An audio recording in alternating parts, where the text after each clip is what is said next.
पिछुआरबा में लंग के रगछियाए तही तर वीरेंद्र दुल्हा ठाराए घर पिछुआरबा में लंग के रगछियाए तही तर वीरेंद्र दुल्हा ठाराए कियो रे खनी कियो परे खनी कियो पूछनी निज बात है कियो रे खनी कियो परे खनी कियो पूछनी निज बात है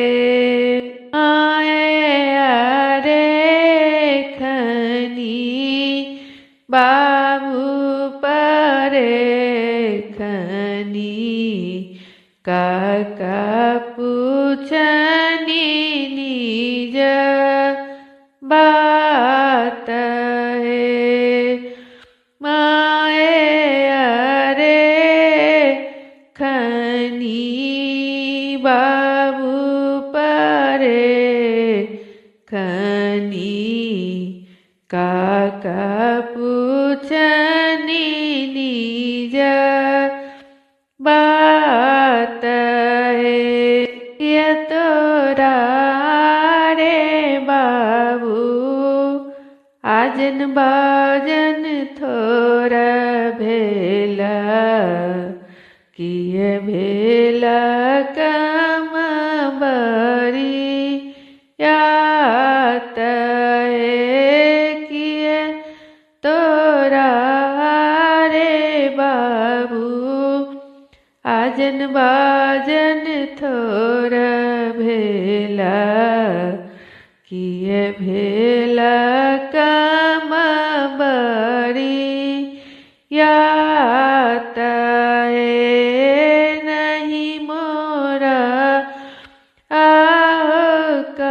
काजन बाजन थोड़ा भेला नहीं भेला कम बरी यात नहीं मोरा काका आजन बाजन थोड़ा भेला नहीं भेला कम बरी यात गंगा के ओई पार बहिनी बसई छथी बहिन के दिया नम गाए गंगा के ओही पार बहिनी बसई छथी बहिन के दिया नम गाए बहिन आए तीन छेकती दुआरी है पूरी जैत मन लासा है बहिन मोरा आती छेकती दुआरी हे पूरी जैत मन लासा है। धन्यवाद।